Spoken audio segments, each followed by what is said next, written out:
Bonjour les graphes, ravi de vous retrouver comme chaque week-end pour une revue des marchés. On va revoir donc le CAC 40, les différents indices, la paire euro-dollar également puisque ça bouge pas mal et ça va certainement nous donner pas mal de choses également pour cet été, pour les tendances de cet été. Et ensuite on regarde les actions. Comme d'habitude, n'oubliez pas de vous abonner à la chaîne, de cliquer sur la petite clochette, comme ça vous ne loupez pas les prochaines vidéos et vous recevez des notifications. Au niveau donc du CAC 40, qu'est-ce qu'on a? Toujours une tendance haussière, hein, rien à dire globalement. Toujours une tendance haussière, mais on sent que c'est les tendances haussières qui manquent de souffle. Mais pour autant, c'est pas pour cela qu'il faut anticiper que ça va se retourner. Ça peut durer bien plus longtemps que ce que l'on croit, et c'est déjà le cas. Donc en l'occurrence ici, c'est haussier jusqu'à preuve du contraire. Et pour moi, les niveaux que je regarde, c'est les 6420, 6430. Si on passe en dessous de ça, il y aura les 6003, qui avait été l'ancienne médiane ici. Globalement, une fois qu'on passera en dessous de ça, oui, là on commencera à dire reprise de souffle, consolidation, voire correction. Mais à ce stade-là, on continue d'être dans la poussée haussière que l'on avait mis en place à partir de fin du mois de janvier. Et donc, fin du mois de janvier, ça avait été réellement aussi, après l'épisode de novembre, la poussée de la rotation. Et ce que l'on voit dans la surperformance de l'Europe, plus généralement, qui est axé value par rapport aux US qui sont plus axés valeur de croissance, mais on peut le regarder également dans le Dow Jones qui lui est plus axé value, on voit bien ces effets de rotation et on voit bien que ça a mis du temps à se mettre en place, mais que les portefeuilles maintenant se sont largement repondérés. Et c'est ça justement qui est intéressant. Donc au niveau du CAC 40, pour moi, je ne mets même pas d'objectif haussier maintenant. On peut continuer éventuellement de gravir les échelons. Si on arrive à casser, vous voyez, ces 6500, globalement, on peut encore continuer et aller chercher les plus hauts de l'an 2000, sans pour autant faire de consolidation intermédiaire. Donc pour moi, tant qu'on est au-dessus des 6420, 6430, je vais rester positif sur l'affaire. Tout en sachant que voilà, je trouve qu'il y a un manque de souffle. Donc le bémol et le risque, en fait, c'est que quand vous avez des hausses comme ça qui se font avec un petit peu un manque de souffle, ça ne remet pas en cause cette hausse-là, mais ça veut juste dire que lorsque la consolidation se mettra en place, ce dont il faudra faire attention, c'est éventuellement que ce manque de souffle-là, en fait, nous empêche d'avoir une contrepartie acheteuse, c'est-à-dire en fait d'avoir une consolidation qui se fait limite en ligne droite parce que vous n'avez pas de contrepartie acheteuse, qui ne remettra pas en cause la tendance de fond. On ne va pas remettre en cause la tendance haussière de fond des indices comme ça du jour au lendemain, mais à court terme, ce dont il faut se méfier quand vous avez une hausse comme ça qui manque de souffle, c'est de la volatilité qui peut revenir parce que lorsque ça va consolider, on peut se retrouver justement avec pas d'acheteurs tout de suite. Et donc ça peut creuser un petit peu profondément pour celles et ceux qui éventuellement débutent ou qui n'ont vécu que la hausse et la définition de volatilité se limite à des baisses de 1% du CAC 40. Et ça, c'est pas de la volatilité globalement. Donc voilà, ça c'est pour le CAC 40. Au niveau du Nasdaq, c'est là où je trouve que ça devient intéressant justement. C'est que donc le Nasdaq, lui, continue de faire son zigzag, continue d'évoluer dans un biseau ascendant, mais également on retrouve quand même une certaine force. Alors là aussi, je ne serai pas en train de dire il y a énormément de force, c'est une tendance haussière qui là aussi je trouve manque de souffle, manque de puissance, mais alors attention, quand on dit que ça manque de souffle et que ça manque de puissance, c'est pas parce que ça prend plus 3% que c'est puissant et que ça a du souffle. C'est vraiment un sentiment général, un sentiment où on va regarder en dehors des indices et regarder les actions. Donc c'est vraiment un sentiment plus global. Donc là, pour ma part, ce que je trouve intéressant, c'est que autant on a vu, alors on continue d'être dans une tendance haussière sur le Nasdaq, sur les valeurs de croissance, une tendance qui a été assez heurtée depuis le début de l'année, et on a vu donc, même si la hausse continue, c'est de la surperformance des valeurs value, des valeurs cycliques. Là, par contre, en l'occurrence, ce que je trouve intéressant, c'est qu'on a eu la conso hier, et on a la relance qui est en train de s'effectuer. Et on n'est pas loin de valider cette relance-là, on le voit en cassant cette zone des 13 008, ce qui nous permettrait de réouvrir la zone des 14 000, voire de revenir chercher le haut de ce biseau ascendant sur les 14 100, 14 200. Ce qui veut dire que Cathie Wood va pouvoir souffler un petit peu son portefeuille éventuellement, Et ce que l'on voit donc, c'est qu'on est en train de repondérer et de repartir, d'aller chercher les technos. Ce qu'on a vu également, on en avait parlé déjà la semaine dernière, mais ce qui s'est validé également cette semaine, c'est que les liquidités sont revenues sur les petites capes US.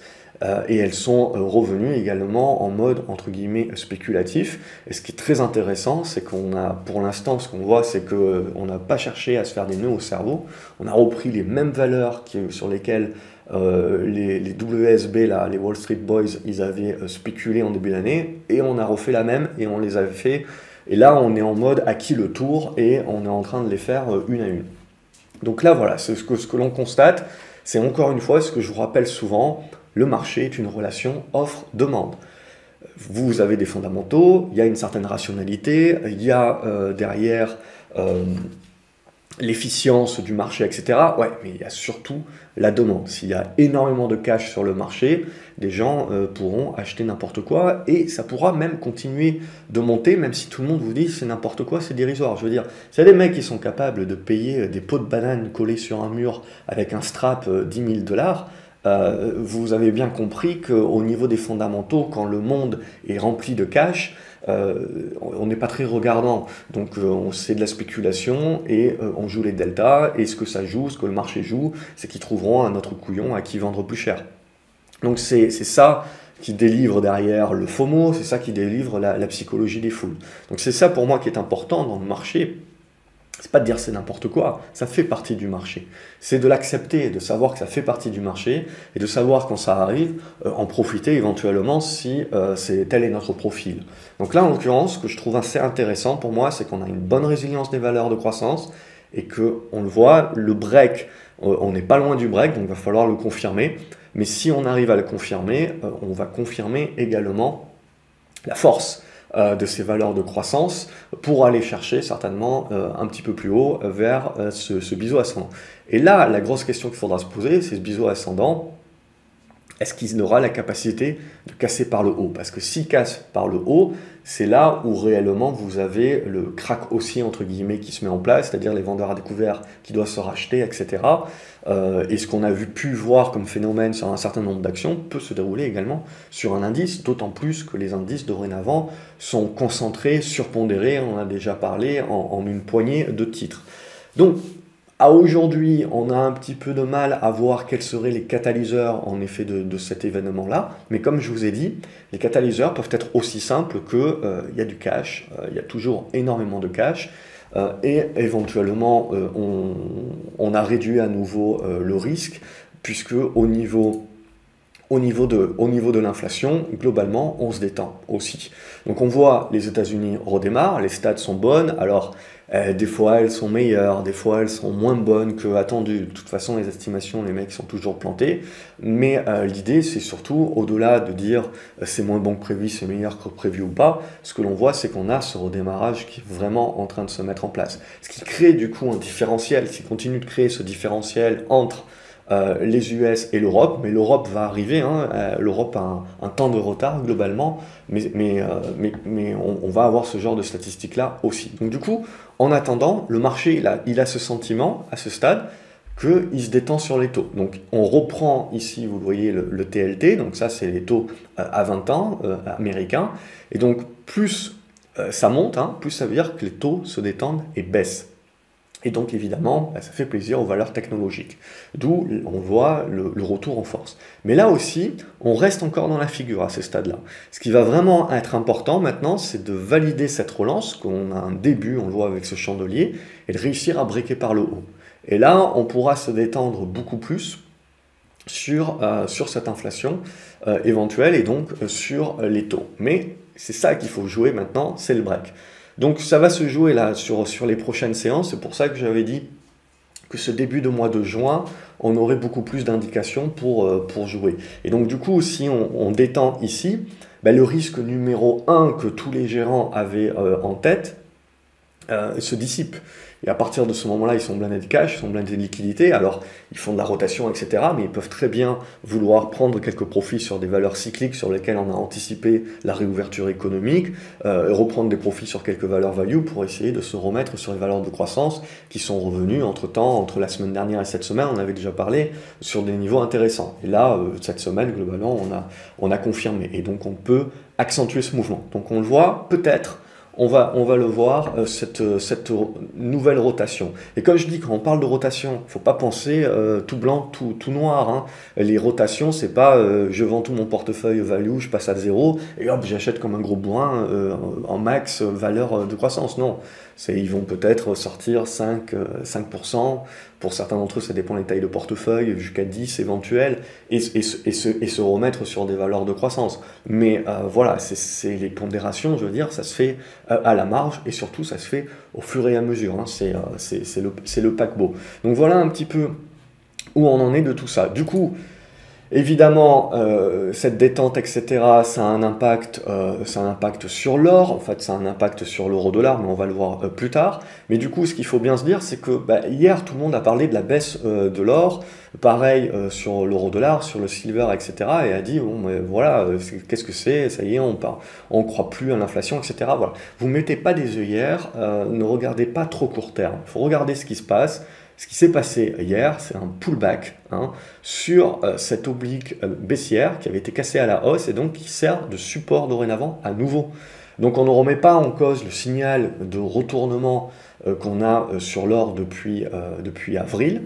On est tout simplement en train de consolider ce signal-là et de construire la suite. Donc on ne remet pas en cause pour le moment le retournement à la hausse de l'or qui reste valide. On a bloqué sur une résistance. On consolide un petit peu entre-temps, mais globalement, je veux dire, il n'y a rien de méchant et on ne change pas la tendance de fond. Même chose sur l'argent, on ne change pas la tendance de fond, mais là, par contre, on n'a pas breaké. Il manquera toujours, pour avoir cet élan, le break des 28,50 $ et des 29,50 $. Et pareil, on est en train de consolider. Mais là aussi, pour l'instant, c'est une consolidation qui se fait à plat, qui ne remet pas en cause le scénario de long terme. Alors ça ne va pas vous intéresser, c'est plus pour moi, mais sinon, sur l'euro-dollar, c'est là aussi où c'est important, c'est qu'on a eu un blocage donc la semaine dernière, et donc on a là aussi eu une détente du dollar, c'était hier. Bon, alors les Russes, ils ont annoncé qu'ils voulaient vendre leur portefeuille, mais il ne faut pas y voir un gros drame globalement. Ce qu'il faut y voir, c'est plus de la négo. On en a discuté avec plusieurs d'entre vous, c'est plus de la négo en attendant justement le sommet entre Biden et Poutine. Et puis voilà, on joue à montrer les muscles, on joue à montrer qu'on est encore une nation qui importe et donc à nous prendre au sérieux.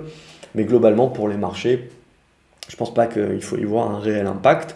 Ce qu'il faut voir, c'est surtout les stats éco qui sortent, voilà, qui prouvent la reprise économique et donc le marché qui continue de s'ajuster, inflation, pas inflation, inflation forte, pas forte, durable, pas durable. Voilà, ce petit jeu va encore durer certainement tout l'été, ça sera notre feuilleton. Donc là, voilà, en l'idée sur l'euro-dollar, pour moi, le retournement à la hausse de l'euro et donc sa force n'est pas remise en question à ce stade-là, on a juste une consolidation intermédiaire. Et ce que l'on voit donc aujourd'hui, c'est un petit peu également le rebond de l'euro. Mais éventuellement, si là on voit que le dollar s'est raffermi, il peut se raffermir encore un petit peu plus et revenir sur la zone des 1,20. Pour moi, ça ne remettrait pas grand-chose en cause, mais à court terme, on voit que ça peut éventuellement encore consolider, prendre son temps pour consolider. C'est vraiment, si on venait à passer sous cette zone-là des 1,20 globalement, que là, voilà, on reprendrait d'une manière plus moyen terme de dire oui, le dollar reprend de la force. Mais si le dollar reprend de la force à ce moment-là, ça veut dire que le sujet de l'inflation, on l'a remis sur la table, le sujet des taux également, des taux qui remonteraient, on remet tout ça sur la table, etc. Donc il y a un paquet de choses comme ça où, voilà, vous sentez bien le marché de toute façon, et c'est ce que je ressens et c'est ce que je vous dis quand c'est une hausse, oui, sur les marchés, mais heurtée, qui manque de souffle, c'est parce qu'on sent bien qu'on a plusieurs camps, plusieurs doutes qui se mettent en place, et en gros, on voit également les réactions à court terme, ce qui prouve que le marché est très sensible et très nerveux, dans le sens où il essaye d'acter la moindre nouvelle, etc., et tout de suite de repondérer à très court terme. Donc ça, voilà, c'est là où je pense que c'est plutôt le moment, en fait, de prendre un petit peu de recul et d'essayer de voir un petit peu plus large et de comprendre que tous les mouvements qu'on a actuellement, on construit très certainement le prochain mouvement que l'on aura, la prochaine tendance que l'on aura ces prochains mois, mais pendant quelques semaines, on peut être dans du zigzag et dans de l'hésitation, et on peut se faire balader en attendant que le marché choisisse un camp réellement, une fois qu'on aura certainement plus de données, etc. Voilà, et notre gagnant, c'est le pétrole. Donc le pétrole, lui également, il a réalisé son break haussier, il est en train de partir, et ça c'est ce qui peut encore aider le CAC 40 notamment, et les autres indices plus cycliques value, c'est la continuité de la montée des valeurs pétrolières qui déjà ont pas mal poussé cette semaine. Donc on voit le pétrole, lui, il continue de s'ouvrir la voie vers éventuellement les 74-75 $ en prochaine étape. Donc à ce stade-là, tout va bien. On ne se fait pas trop de soucis au niveau de l'Iran, etc. Pour l'instant, ça passe. Donc on va passer aux actions. Comme d'habitude, sur la partie gauche, vous avez une liste d'actions qui est ce que j'ai sélectionné, ce que vous m'avez proposé. Je n'ai pas pu tout rentrer dans cette liste sur la gauche, donc si vous ne voyez pas une action, potentiellement, je vais en parler à la fin. À la fin, donc j'ai une dizaine encore d'actions à vous rajouter. Je vous rappelle également les règles du jeu. En commentaire, vous pouvez me laisser un commentaire, une action, et les personnes qui veulent voir cette action analysée, vous mettez un pouce en l'air à ce commentaire-là. Et les commentaires qui ont le plus de pouces en l'air, je récupère l'action et je vous en fais l'analyse le week-end d'après. Voilà pour les règles. Sinon, n'oubliez pas d'aimer la vidéo et de la partager également de façon à ce que ça puisse aider le plus grand nombre. On attaque avec ADP. ADP pour moi continue la construction. La résistance est claire sur la zone des 117. Il faudra casser ça pour jouer le retournement. Sinon, on continue pour l'instant de naviguer de manière retournement neutre à court terme, mais on reste positif au-dessus des 108. Air France également a tenté son rebond pour l'instant, donc c'était du rebond technique, on le voit, qui a bloqué sur les 5 €, autour des 5 €, j'avais les 4,90 plutôt, mais globalement voilà, c'était ce dont on avait parlé. Il y avait un rebond à jouer, mais pour parler vraiment d'un retournement et acter un retournement plus durable, vous le voyez, c'est cette cassure des 4,90, 5 € qui sera vraiment à valider plus tard. On avait parlé également la semaine dernière des Amazon et Apple, et c'est là où vous allez trouver que c'est très intéressant. On voit que quand on regarde le Nasdaq, qui est donc très surpondéré en Amazon, Apple et puis quelques autres actions, il est en train de se relancer. Par contre, quand on regarde Amazon, ça pêche un petit peu. Alors là, il faut retrouver la notion très certainement de ce que Biden a annoncé. Vous avez vu Biden, on en avait parlé quand il avait parlé de ces augmentations d'impôts, je vous avais dit, ça c'est de la négo, ça passera jamais pour les républicains, c'est de la négo, c'est la technique du pied dans la porte, c'est-à-dire on demande un truc énorme pour derrière être pris plus au sérieux et plus raisonnable et avoir une acceptation en faisant un soi-disant compromis qui était notre objectif principal. Donc sur les sociétés, il avait parlé d'un impôt à 28%, maintenant on parle d'un impôt à 15%. Alors c'est toujours pour certaines sociétés plus que ce qu'elles payent aujourd'hui par divers moyens d'exonération et d'être avec des filiales à droite et à gauche. C'est le cas notamment d'Amazon, c'est le cas aussi d'Apple. Donc pour ces titres-là, la hausse de l'imposition, c'est également un impact. Alors sans pour autant dire qu'il n'y a que ça, ce que l'on voit de toute façon, c'est que ça rame déjà depuis un petit moment. Pour autant, si le Nasdaq doit poursuivre et continuer vers les 14 000 points, je pars du principe que ça ne se fera pas sans Amazon et Apple, et donc je pars du principe que Amazon devra casser, vous voyez, cette zone des 3 280 $ et se réouvrir éventuellement une zone des 3 500 $. De toute manière, vous le voyez bien, Amazon depuis une bonne année, entre 2 900 et 3 500, c'est du trading range. Il n'y a plus de tendance, c'est du range. Les traders peuvent s'amuser à droite et à gauche, mais globalement, vous n'avez pas de tendance. Donc là, on a la congestion qui est en train de se mettre en place, ça casse par le haut, ça viendra renforcer le rebond du Nasdaq, la relance du Nasdaq, ça casse par le bas, ça viendra renforcer plutôt le sentiment de faiblesse et donc on est à la hausse, oui, mais on commence à avoir de plus en plus d'actions qui nous donnent des signaux de faiblesse.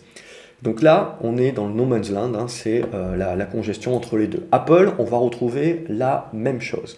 C'est-à-dire qu'il faudrait, pour redonner un petit peu d'élan, recasser cette zone des 128 $, ce qui nous permettrait de revenir sur les 130, 133. A contrario, si on lâche ces 122, il y aurait encore les 120 $, mais globalement un petit peu à la façon de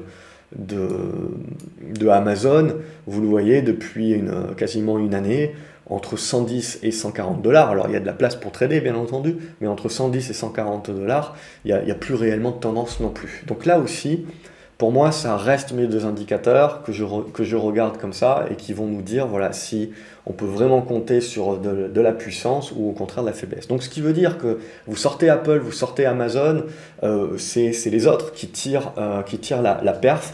Et c'est là aussi où c'est important de comprendre, quand vous avez une tendance haussière qui est heurtée, c'est de comprendre en fait que vos leaders ne tirent plus la hausse, en fait, ce sont les autres, les plus petites pondérations, etc., mais qui dans leur ensemble rebondissent et arrivent à tirer la hausse de l'indice, alors que les gros mastodontes font pas grand-chose.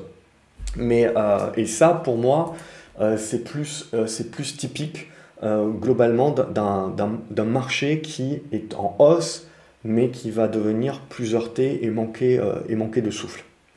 Mais encore une fois, comme je vous le dis, ça ne veut pas dire baisse, et surtout ça ne vous donne pas le timing. Donc c'est très important de ne pas anticiper sur ces faiblesses, parce que sinon, voilà, ça peut durer bien plus longtemps que ce que l'on croit. C'est juste que quand ça consolidera, là aussi, le risque que je vois, c'est qu'on ne trouve pas de contrepartie dans les carnets d'ordre à l'achat très rapidement, et donc que ça puisse creuser d'une manière plus forte. Mais ça, voilà, on verra quand on y sera. Au niveau de Boiron, ça reste toujours très positif. Vous voyez au-dessus, ce qui serait intéressant, c'est de réussir à casser ces 40 €, 70, 41 € pour réussir à casser par le haut. Voilà, on va ajuster un petit peu l'oblique. Mais sinon, globalement, au-dessus des 37,50 €, c'est toujours très positif. Au niveau de Carrefour, là aussi, ça continue de suivre son chemin, il n'y a pas grand chose à dire à ce stade-là, on est en train de retravailler les plus hauts du début d'année, et on avait marqué ce support-là sur les 16,10 €, donc au-dessus également ça reste positif. Au niveau de Casino Guichard, je la remets au goût du jour également, puisque on peut valider à nouveau éventuellement le triangle, mais avec une oblique un petit peu plus basse. On a fait du rebond ici qui bloque sur ce niveau-là. Je vais mettre ce niveau-là en médiane. Il faudrait revenir au-dessus de ce niveau ici des 28 € pour se remettre dans des dispositions, voilà, éventuellement à jouer le retournement avec le break des 29,50. Donc c'est pas encore fait, tirer l'affaire, etc. Katana, donc ça faisait 2 week-ends qu'on en parlait, donc elle avait breaké, puis les résultats ont permis d'enfoncer le clou. On est en train, on le voit, de revenir sur des anciens plus hauts. À ce stade-là, je veux dire, c'est une fonction de profil, à savoir si vous prenez une partie des profits ou pas, sinon globalement c'est haussier. CGD, mais en train de revenir un petit peu sur le devant de la scène, elle aussi, au-dessus des 25 €, on se remet dans les bonnes dispositions. Là aussi, il y a encore pas mal de travail, et on le voit notamment la zone des 28 € qu'il faudra breaker pour vraiment avoir un signal. On change de rubrique, on prend Céliade, pas du tout moins de risque, c'est baissier de chez baissier, etc. La seule chose, c'est que vous allez retrouver quelques petites valeurs comme ça qui sont un petit peu mal aimées, sur lesquelles, selon votre profil, vous pouvez jouer des rebonds techniques qui peuvent être assez volatiles. Et c'est le cas, je pense, de Céliade. Alors bien entendu, c'est pas pour tout le monde, c'est assez anticipé à ce stade-là, mais sur un dépassement, on le voit, des 4,75, 4,80, il peut en effet y avoir un rebond technique qui va chercher la zone des 5,30 à 5,50. Si certains d'entre vous veulent faire du trading en mode aller-retour, c'est dans un marché, voilà, qui est positif et qui enlève quelques notions de risque quelque part, ben même les titres mal aimés, etc., peuvent se retrouver avec quelques flux qui leur permettent de faire le rebond. Par contre, il ne faut pas se louper, il faut rester dans une mentalité, prendre ce qu'il y a à prendre. Plus tard, éventuellement, une fois que le rebond est fait et que vous avez la conso, la construction, Là, éventuellement, vous pouvez rentrer dans des congestions et des choses un peu plus durables, mais là, clairement, c'est encore très anticipé, hein. Donc c'est que du rebond technique à ce stade pour les profils qui affectionnent cela, qui savent ce qu'ils font. Serinov, ça continue à construire, c'est un petit peu mou, il n'y a pas grand chose à se mettre sous la dent, il faudrait, on le voit, revenir au-dessus des 1,6 et là à nouveau on pourra éventuellement travailler la zone des 1,90 pour jouer le break. À ce stade-là, ça dort un petit peu. Au niveau de CGG, donc comme l'ensemble du secteur, on a pas mal rebondi déjà la semaine dernière. Cette semaine, on a confirmé. On est allé chercher le gap. Il y a un petit gap ici entre les, et on ne le voit pas forcément au journalier, mais entre les 97 et les 1 euro. Il y en a un autre à 1,02 € également, qui peuvent être des objectifs éventuels. Pour l'instant, on a bloqué sur la zone des 97 cents. Ça peut traverser en force ou consolider de manière intermédiaire.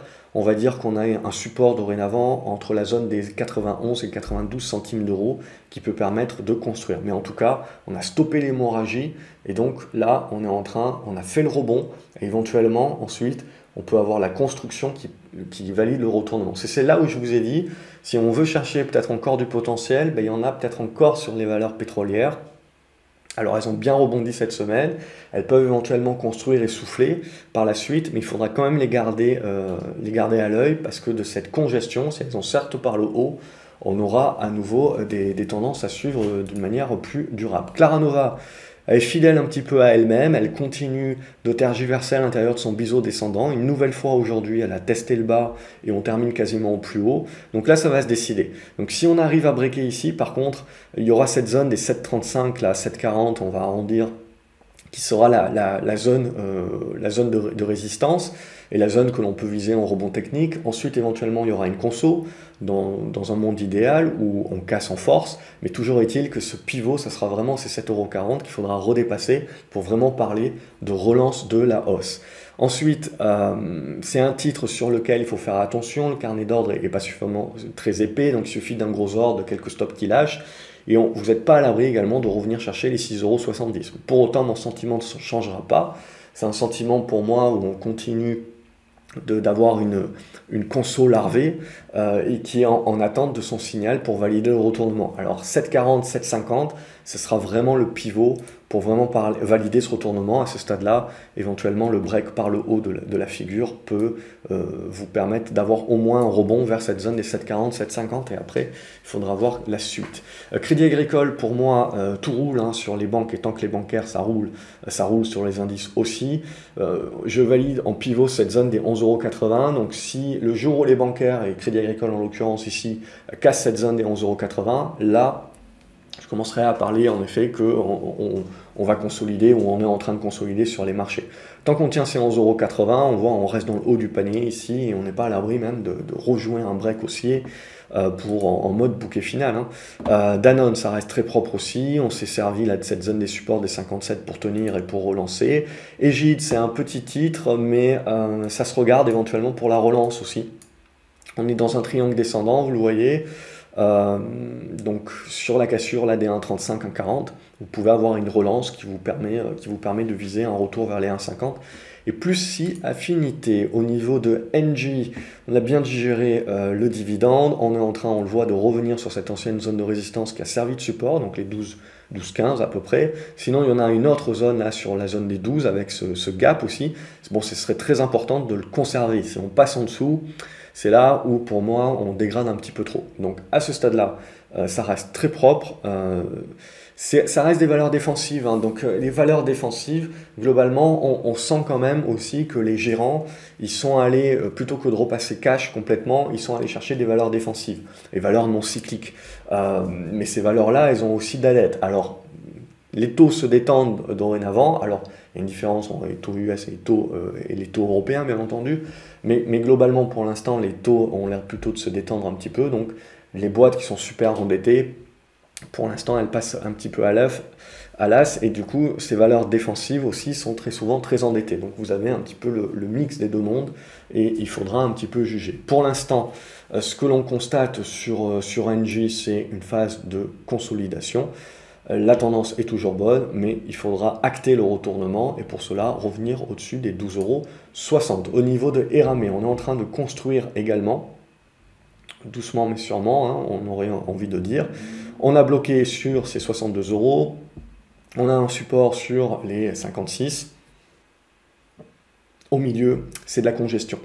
Donc, vous cassez ici les 62, on peut relancer éventuellement vers les plus hauts, et on pourra là commencer à parler à un moment donné d'un biseau, etc. Alors, il n'est pas super obtus, mais aussi vous pouvez prolonger cette oblique aussi, qui peut-être, je pense, est pas mal aussi dans l'idée. Si ça casse ici par le bas, on renforcera une conso un petit peu plus forte, avec potentiellement un retour sur les 50 €.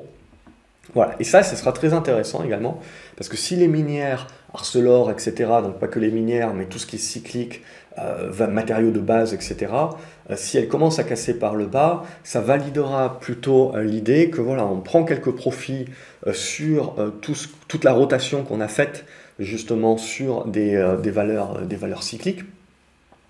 Et cet argent-là, soit il retourne en cash, soit il va chercher des défensives pour se protéger un petit peu parce qu'on a peur de la correction, qui n'arrive pas pour l'instant, mais les gérants aussi anticipent parfois.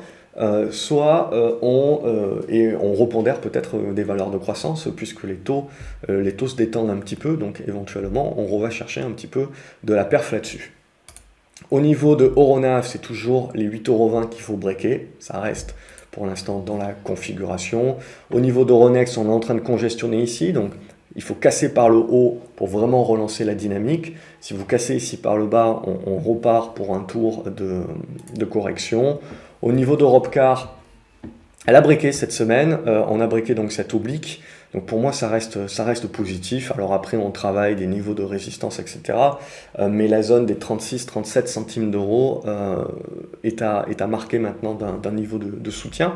Vous avez même un soutien aux alentours de la zone des 40. Hein. Mais sinon, voilà, ça reste plutôt positif. Maintenant, il faut accepter la volatilité sur ce titre-là. Au niveau de Fugro, on est en train de travailler l'oblique, donc sur pas mal de valeurs pétrolières, vous voyez. On est soit on a breaké, soit on est en train de faire des bons rebonds, etc. Soit pour certaines d'entre elles, elles sont pas loin de valider le break. Donc pour Fugro, on n'en est pas loin aussi. Harmony Gold, donc minière en l'occurrence, qui est en train de consolider. Donc je laisse encore les consos se faire. On est sur un niveau de support intéressant.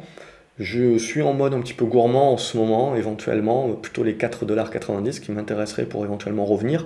Alors il n'y a pas que Harmony Gold, il y a pas mal de minières aussi qui m'intéressent. Mais là aussi, je les laisse consolider tranquillement pour moi, mais je les regarde pour me repositionner. Au niveau de Ipsen, on est en train de travailler la zone de résistance. Au niveau de LVMH, on est en train de faire une petite conso, mais rien de bien méchant, je veux dire, tant que vous allez tenir les 640 €. Au niveau de Maikea Group, pour l'instant, elle continue de consolider à l'intérieur de la figure. Elle a tenté la relance aujourd'hui, mais ça a été un échec. Donc pour l'instant, il n'y a pas grand-chose à se mettre sous la dent. Il faudrait repasser les 30 centimes d'euros pour éventuellement jouer la relance. Morel et Prom, autre valeur pétrole, là aussi on a cassé une oblique, un biseau éventuellement, si on pouvait le voir comme ça. On est en train de revenir travailler un pivot ici, là, qui est important sur les 2 €. Donc 2 €, 2,10 €, ce sont les deux niveaux qu'il faut breaker pour continuer de jouer la relance haussière et le retournement à la hausse. MBWS, on continue dans la figure, c'est toujours la zone des 1,65 à breaker pour breaker. C'est une belle la palissade. Mota Engil, on est dans une bonne congestion ici. On est revenu valider ce support oblique ici. Donc il va falloir relancer maintenant. Et toujours cette zone là des 1,50 à 1,55 à breaker pour donner le signal. Navia, c'est toujours la même chose. On tente des rebonds, mais comme je vous le dis, pour l'instant, on n'arrive pas à breaker. Et la problématique, c'est que si on fait durer le suspense trop longtemps, il faut faire attention parce que c'est de plus en plus faible. Donc là, Navia, va falloir se bouger. C'est-à-dire, si on veut vraiment croire au retournement, il va falloir breaker les 2,75, 2,90 assez rapidement. Sinon, la sentence risque de tomber sous cassure des 2,40 €. Ça risque de lâcher. Quand vous avez tenté plusieurs fois des rebonds comme ça, alors que vous êtes déjà dans une tendance assez dégradée et que vous n'y arrivez pas, lorsque le support lâche, il y a une armada de vendeurs. Et donc sur des titres comme ça, où vous n'avez pas forcément la contrepartie acheteuse, le carnet d'ordre peut se vider assez rapidement. C'est là où ça peut éventuellement prendre la tangente assez rapidement. Donc à ce stade-là, on est toujours dans la figure, ça reste dégradé. il va falloir se bouger assez rapidement pour Navia, sinon un peu plus sceptique là-dessus. Nicox également, il va falloir se bouger un petit peu rapidement pour essayer de casser cette zone des 4,25, 4,30 pour essayer de libérer. Sinon là aussi, on serait un petit peu plus prudent sur la cassure des 4 euros, 4,5 €. Et on réouvrirait une continuation d'une figure en biseau éventuellement vers la zone des 3,90, 3,80. Bon, à confirmer. Au niveau de Nokia, elle a bien profité elle aussi de la spéculation. De toute façon, on avait breaké les 4,30 €, donc on est revenu chercher ici ce niveau des 4,70 €. Donc ça reste positif, on peut éventuellement avoir un pullback, mais on va rester positif là-dessus aussi. Novacite, alors là la tendance est baissière, hein, indéniablement. C'est juste que éventuellement on peut se jouer un rebond, mais si et seulement si, et on a échoué hier, on arrive à dépasser une zone comprise, je mettrai entre les 4,10 € et les 4,30 € pour arrondir. Et là, on aurait éventuellement une volonté de rebond, c'est-à-dire de refermer ce gap en premier lieu, et ensuite de congestionner dans cette zone-là. Et on aura l'occasion de reparler. Valeur défensive par excellence, c'est Orange. Et vous voyez, elle a une bonne congestion. Ça, j'apprécie pas mal. Il y a une bonne configuration, une bonne congestion, un bon dividende pour celles et ceux qui apprécient ça. Mais ce que j'aime par-dessus tout, c'était l'objet de ma vidéo cette semaine, c'est que j'ai une bonne tendance surtout. Donc là, évidemment, il manque maintenant le signal, c'est-à-dire le break à la hausse. Et là, on aurait un départ. Poxel, ça bouge pas mal, mais ça n'a pas fait grand-chose. Donc pas mal de volume entre la semaine dernière et cette semaine déjà. Mais globalement, on a gardé le couvercle sur la boîte. Et donc, on n'a pas réussi à valider l'éventuel break de ce début de semaine. Et ensuite, on le voit, il y a quand même des grosses mèches. Donc, il n'y a pas grand monde dans le carnet. Donc, il y a eu des ajustements avec des gros ordres quand même qui sont passés. Mais pour le moment, c'est assez volatile. Pour autant, graphiquement parlant, si on prend suffisamment de recul, c'est quand même propre ce qui s'est passé. On a eu des volumes, on a eu une poussée, on a eu un pullback qui a été un petit peu sévère, mais on va le mettre sous le coude que le carnet n'est pas super épais. Et là, on a une congestion qui se met en place. Donc la semaine prochaine, à observer, ça serait bien de valider assez rapidement ce genre de choses et de pas de traîner en longueur, et de valider un retour au-dessus des 7,10 € notamment, pour revenir travailler ces 7,30 € qui se sont validés comme le niveau de résistance. Et après, ce que je viserai en premier lieu, ça sera cette zone des 7,80 €. Quantum Genomics, ça continue de travailler aussi, on le voit. Alors certains verront une épaule, tête-épaule inversée. Dans tous les cas, il faut réussir à s'échapper de ces 4 €, 4,10 € pour essayer d'aller chercher les 4,35 € notamment. Renault, pas grand chose sur Renault, on est en train de tenter la relance, vous le voyez, donc on avait la poussée, la conso, et là on est en train de tenter la congestion, et donc il faudra casser par le haut pour relancer la tendance haussière. Et notamment, donc là il y a un premier niveau sur les 35, mais je parlerai plutôt de cette zone des 36 €, là vous voyez, des 36,40 € comme vraiment le gros morceau à passer pour vraiment acter un retournement sur Renault de manière plus durable. Ruby, elle, on en avait parlé de cet oblique ici, à acter tentative de retournement, et maintenant on arrive sur le gros de la résistance qu'il va falloir réussir à franchir. On n'est pas à l'abri de faire une petite conso intermédiaire et de franchir plus tard, mais ça sera franchir qui sera intéressant. Par contre, ce qui m'intéresse, c'est que vous voyez, il n'y a pas eu d'engouement top sur Ruby depuis des mois. Par contre là, on a quand même des volumes assez fournis sur cette poussée ici, et surtout en mode continu. Donc on est dans des accumulations. Donc c'est plutôt positif là aussi. Safran, on reste dans la figure. Il faudra réussir à breaker comme l'avait fait Airbus la semaine dernière au-dessus des 127 €. Au niveau de Sanofi, on est en train de consolider. Je vous avais dit au-dessus des 84 €, ça reste positif. Donc on est revenu chercher autour de cette zone-là. Donc éventuellement peut-être la construction un petit peu de figure, mais ça reste haussier. SES, il y a eu une très belle poussée la semaine dernière. Il y a eu une grosse conso cette semaine. Alors ça, c'est pas super probant, on va l'enlever. Mais globalement, on est revenu, on voit sur cette zone des 6,40 €, 6,50 €, qui est une zone de support à tenir. Et il faudra là aussi pas trop se détendre, hein, et relancer assez rapidement pour pas annuler tout le bénéfice qu'on avait eu la semaine dernière. Au niveau de Technicolor, elle continue son petit bonhomme de chemin. Éventuellement, elle relance une nouvelle fois, pourquoi pas vers la zone des 3,70 €. Technip Énergie également a cassé, la congestion a continué de se faire, et entre hier et aujourd'hui, donc, on s'est remis en embuscade, et aujourd'hui, on a breaké. On est revenu chercher la résistance des 13,50 €, 13,60 € qui était un premier morceau.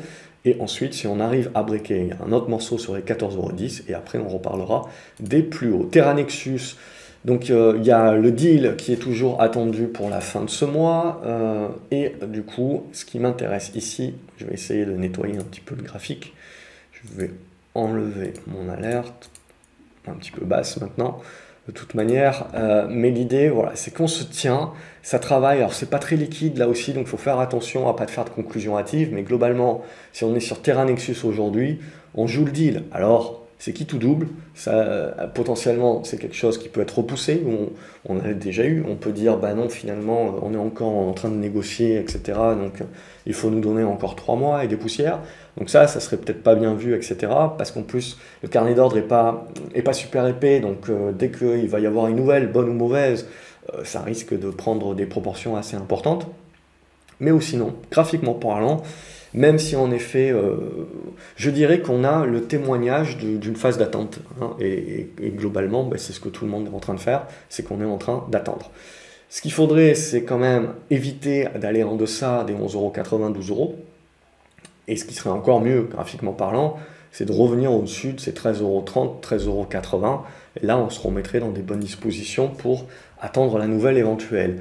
Total Energy donc, est en train de se remettre aussi dans des bonnes dispositions. On le voit, on n'est pas loin de rebreaker et de relancer. Et donc ça, c'est comme je vous dis, dans l'ensemble du secteur pétrolier, ça pousserait également les indices à aller un petit peu plus haut.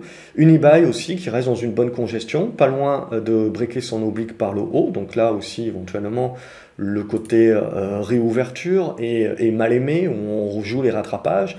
Valourec, je voulais vous montrer Valourec, pas pour vous montrer le graphique, et ce que j'attendais sur Valourec, c'était l'annonce de cette augmentation de capital, pour que ça soit un petit peu plus clean, etc. Mais là, ce que je veux vous montrer aussi, c'est pour moi, ce que je trouve l'importance d'avoir des graphiques ajustés, que ce soit aux dividendes, que ce soit aux augmentations de capital, etc. Parce que sinon, vous vous retrouvez aujourd'hui avec un énorme gap qui est la résultante du dividende, la résultante du détachement du DPS notamment, et qui vous envoie une fausse idée, et qui plus tard, quand vous allez regarder votre graphique, vous allez penser que c'est un gap à refermer éventuellement, mais en fait, il n'est pas vraiment là ce gap. C'est comme quand vous avez des gros dividendes qui sont détachés, vous avez des gros gaps, mais ce n'est pas des vrais gaps de tendance, ce n'est pas des vrais gaps vraiment de volume et vraiment de rupture. Et pivot, des détachements de dividendes, des augmentations de capital, etc. Ce n'est pas des gaps que je prends en considération derrière. Par contre, donc voilà, je vous montre le graphique de Valourec, et vous voyez tout de suite que, loin de ce que beaucoup de sites vous montreront, un titre en baisse, le titre n'a pas du tout été en baisse, il a été même jusqu'à en très forte hausse aujourd'hui. Donc ce qui pour moi est important de retenir, c'est que maintenant Valourec, ça va me réintéresser à regarder, parce qu'on a mis un petit peu des sous dans la poche, et on a quelque chose graphiquement qui devient plus clair. Donc une belle oblique ascendante, support, tant que vous ne la cassez pas par le bas, on reste dans cette dynamique. Alors il faut s'attendre à ce que ça reste un petit peu... Ça reste un petit peu volatile, et il faudra attendre évidemment le terme. Mais globalement, voilà un petit peu pourquoi j'ajuste mes graphiques, parce que pour moi je trouve que c'est plus clair. Mais après, voilà, c'est une question, les goûts et couleurs, ça ne se discute pas éventuellement. Verimatrix, bon, je l'ai laissé dans la liste aujourd'hui, mais il n'y a pas vraiment grand chose de plus à se dire que, voilà, c'est ce que je vous dis souvent, donc on tend l'élastique, on rebondit, il faut rester, c'est du rebond technique, il faut rester dans un mode prendre ce qu'il y a à prendre. Et derrière, là en l'occurrence, on n'a pas réussi à tenir la congestion, et donc on relâche.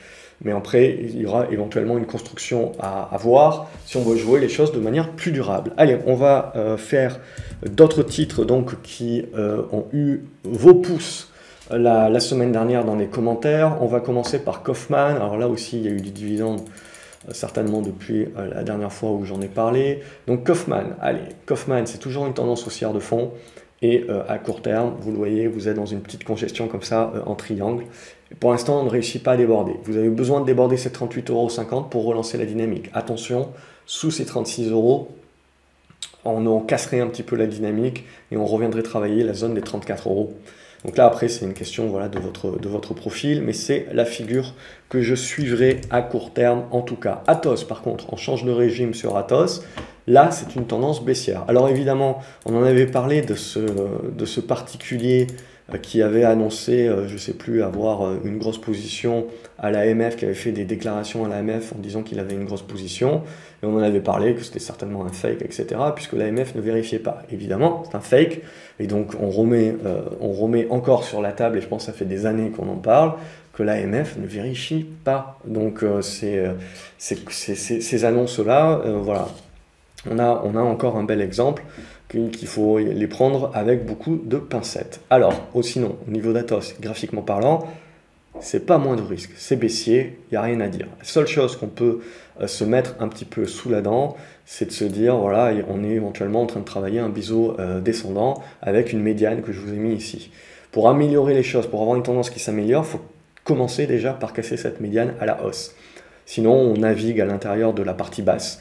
Donc pour redevenir positif et tenter éventuellement d'anticiper, il faut naviguer dans la partie haute. La partie basse, le risque, c'est que vous cassiez par le bas et que vous relâchez un petit peu, pour une raison X ou Y, qu'on relâche un petit peu les festivités. Donc là aussi, c'est une des raisons pour lesquelles je vous dis, voilà, même si vous êtes très long terme sur des dossiers qui vous paraissent fondamentalement pas chers, ce qui est le cas d'Atos, mais voilà, on ne sait pas. Atos, oui, c'est une très belle boîte aujourd'hui, mais pour une raison X et Y, si vous continuez d'accumuler tous les mois, tous les trimestres, tous les ans, en vous disant je m'y retrouverai, je m'y retrouverai, je m'y retrouverai, paf, là en l'occurrence c'était mineur, mais pour d'autres valeurs, des corruptions, des comptes qui sont mauvais, etc. Je veux dire, il peut arriver beaucoup de choses sur une valeur spécifique, donc attention à ne pas concentrer votre portefeuille sur une seule valeur comme ça et à être en mode accumulation éternelle. Ça peut mal finir. Donc là, en l'occurrence, c'est une tendance baissière. J'ai pas grand chose de plus à dire, comme je vous ai dit, tant qu'on ne se met pas sur le haut. Donc si on achète, il faut avoir la taille de position adéquate. On peut très bien acheter en se disant j'achète pour les fondamentaux, j'achète pour un meilleur monde demain. Graphiquement, j'ai pas grand chose à me mettre sous la dent, mais donc du coup, comme j'achète en totale anticipation, bah, j'adapte ma taille de position à cette anticipation-là. Pas question de commencer dès aujourd'hui à mettre 10, 15, 20%, comme j'en vois certains, du portefeuille là-dessus, ou à se dire moi j'accumule tous les mois et ça finira bien par remonter. Dans les probabilités, on va vous dire oui, mais si jamais ce n'est pas le cas, vous prenez une grosse benne dont vous aurez beaucoup de mal à vous relever. La bourse, hein, c'est des probabilités, hein. On est dans de la gestion, hein. C'est un travail. Faire de la bourse, gagner en bourse, c'est un travail de gestion. Ce n'est pas un travail de prédiction, c'est un travail de gestion. On gère avant tout le risque et les probabilités.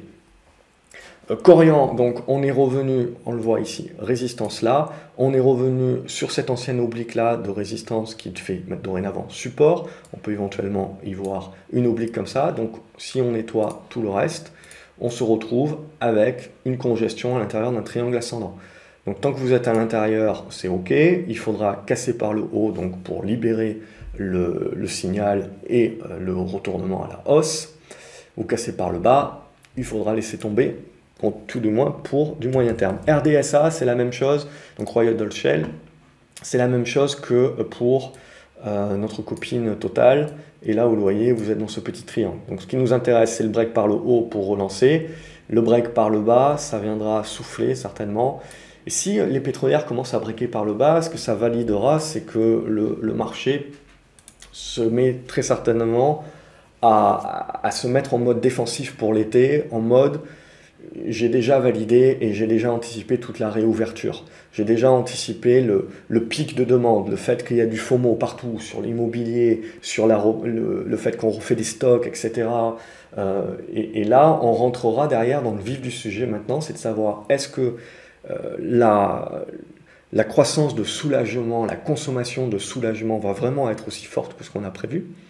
Et après coup, est-ce que toutes ces anticipations qui ont été faites, tous ces achats qui ont été faits, toute cette demande qui a été faite sur tous les actifs, hein, et qui a été regroupée au même moment et qui a donc créé des pénuries, ce qui a décuplé ces goulots d'étranglement, est-ce que finalement, ce n'est pas des achats et de la demande qui aura été faite dans quelques mois, qui ont été ramenés, et donc sur laquelle on va avoir un contre-coup dans quelques mois. Et ça, moi, ça m'intéresse beaucoup. Au-delà d'avoir cette logique-là, de savoir et de voir dans les graphiques le moment où le marché va peut-être jouer ce scénario-là. Pour l'instant, ce n'est pas le cas, c'est trop tôt, bien entendu, mais l'idée, c'est d'avoir des scénarios, l'idée, voilà, c'est de rester humble en face du marché, c'est d'avoir des scénarios et d'attendre que le marché commence à les activer. Et ça prend du temps, c'est du paquebot, vous avez besoin du momentum.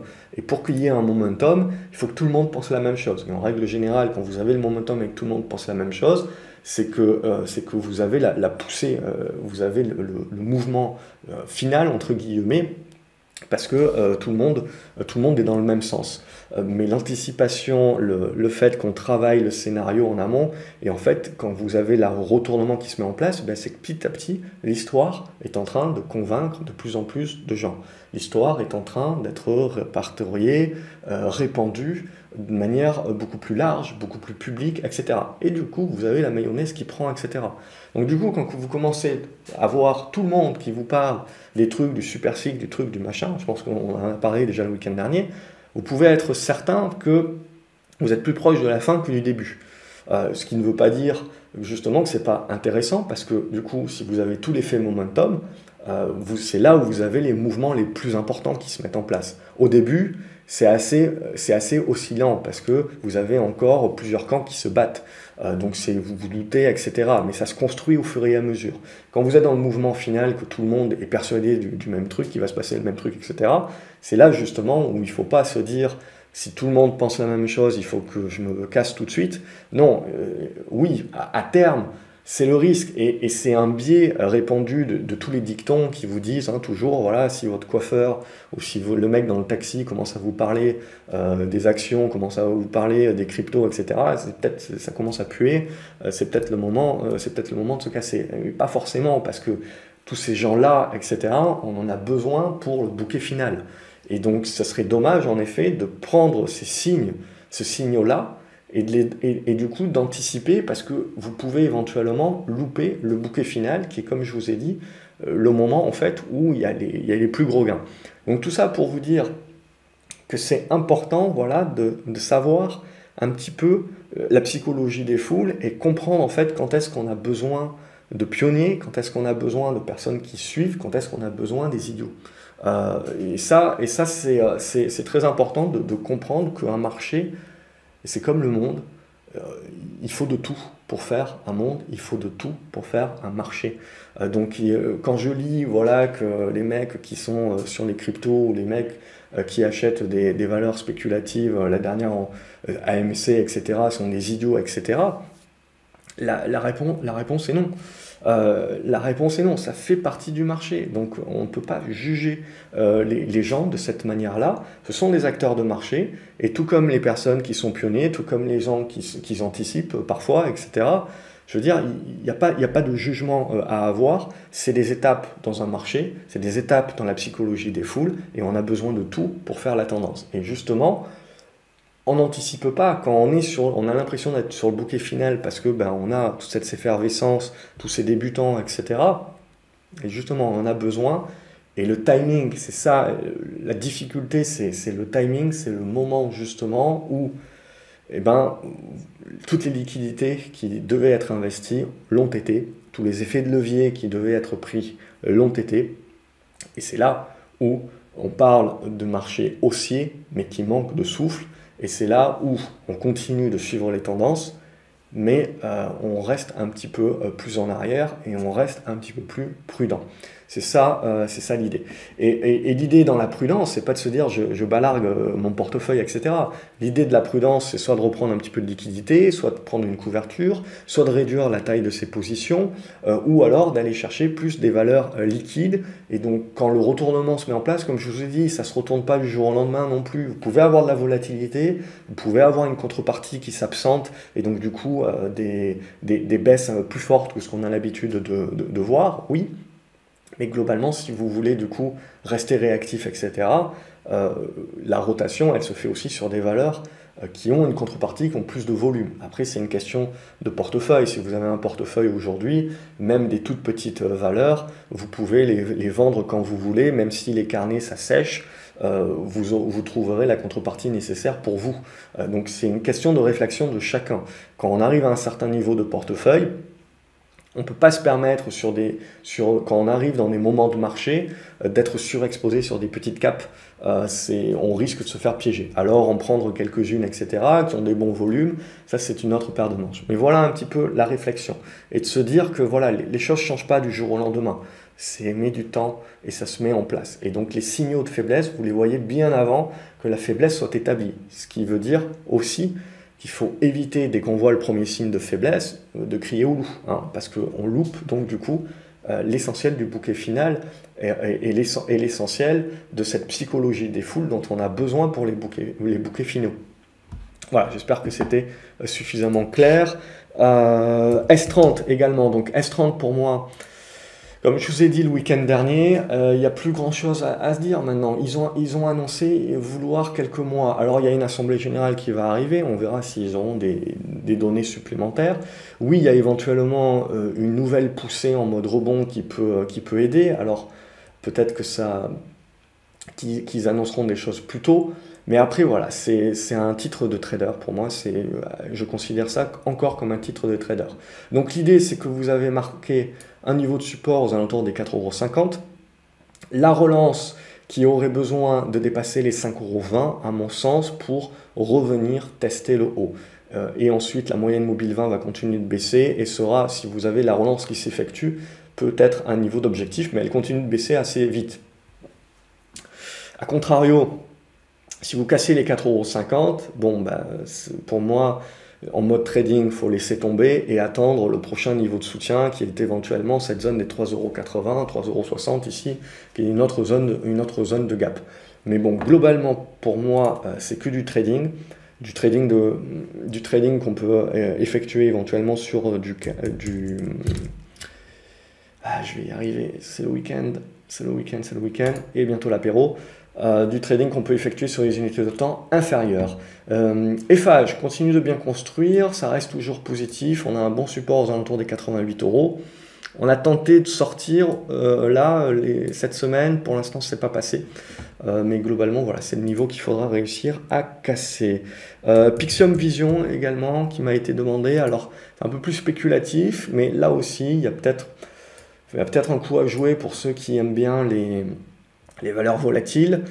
Donc là, en l'occurrence, vous voyez, on est en train de travailler. Alors, il y a plusieurs niveaux, mais on n'est pas loin de travailler un niveau de soutien ici, et ce qui pourrait déclencher un petit peu de la poussée, on le voit. Toutes les poussées ont été retenues par cette oblique, en fait. Elles permettent de tracer cette oblique.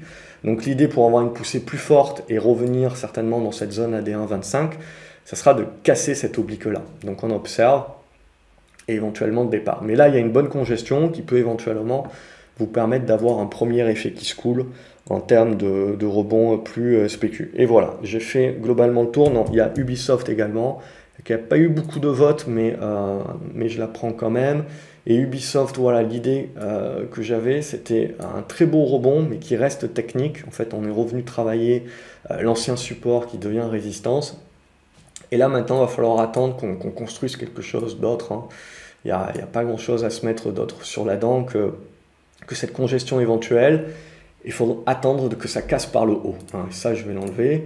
Mais globalement, il faudra casser cette oblique. Et ensuite, il y aura du boulot. Vous voyez, dans cette zone, là, hop, ici, si j'arrive à tracer, dans cette zone-là des 62 € pour se remettre dans des dispositions plus agréables. Sinon, ça peut tergiverser un petit moment. Donc là aussi, c'est une décision à prendre, hein, suivant si vous êtes court terme, long terme, etc. Pour moi, si vous rentrez dans ce type de configuration-là, qui ne sont pas très matures, etc., alors il y a du zigzag éventuellement à jouer pour un trader, mais pour l'investisseur de long terme, c'est peut-être pas forcément un mauvais prix, j'en sais rien, mais c'est pas une bonne tendance. Et ce qui peut vous arriver, dans le meilleur des cas, à la limite, ça va continuer à naviguer dans cette zone, mais vous bloquez votre capital qui pourrait éventuellement être utilisé dans une tendance où l'action est en train de se dérouler. C'est la seule question que vous avez à vous poser. Après, potentiellement, c'est pas votre profil, et vous préférez dimensionner vos positions comme ça au fur et à mesure. En tout cas, ce que je vous dis très souvent, c'est l'idée de se dire, peu importe votre profil et votre profil votre horizon de placement, etc. C'est pas une tendance qui est très mature, donc même si on décide d'y aller, il ne faut pas surpondérer les positions. Parce que oui, vous allez me trouver tout un tas de fois où ça a super bien marché pour vous, mais il suffit d'une fois pour casser la performance d'une année et mettre beaucoup de temps à la remonter. Et comme je vous ai dit, on est dans de la gestion. C'est ça qui est important. Et pour moi, la gestion, parfois, bah, c'est accepter de éventuellement louper ce qui aurait pu être un très bon prix d'achat et rentrer quand j'ai des probabilités un petit peu supérieures. Peut-être que j'aurais loupé une partie de la hausse, oui, mais sur l'autre partie de la hausse, j'aurais des convictions et des probabilités supérieures d'avoir du succès. C'est ça pour moi qui est le plus important. Alors après, ça ne m'empêche pas, sur une partie de mon portefeuille, d'être plus dynamique, d'être plus spéculateur éventuellement, oui, et d'acheter des titres qui ne sont pas moins de risque et de jouer des écarts, oui, mais ça, voilà, c'est la partie plaisir. Et mon but, c'est de pas retomber dans certains travers où cette partie plaisir, quelque part, commence à dimensionner des tailles de position hors normes, et là, on va au-devant de graves problèmes. Et même moi, hein, je retombe, on retombe et je retombe dans mes travers. Donc c'est un travail de gestion perpétuelle, hein. Voilà ce que l'on pouvait dire cette semaine. Comme d'habitude, j'espère que ça aurait pu vous être utile et vous aider. N'hésitez pas à vous abonner à la chaîne, cliquez sur la petite clochette pour activer les notifications, comme ça vous recevez toutes mes autres vidéos également dans lesquelles je rentre plus dans le détail, en règle générale, des petites choses que je peux vous dire ici et là pendant ces vidéos du week-end. N'oubliez pas d'aimer les vidéos, de mettre un pouce en l'air et de me dire ce que vous en pensez en commentaire, quelles actions vous suivez. Ça permettra de rendre la vidéo la plus exhaustive possible. Et ensuite de me proposer un commentaire, une action, de voter avec un pouce en l'air sur les commentaires des actions que vous voulez voir analysées. Et j'essaye voilà, d'en prendre à peu près une dizaine à rajouter le week-end prochain. Excellent week-end une nouvelle fois les graphes et je vous dis à lundi pour de nouvelles aventures boursières. Salut!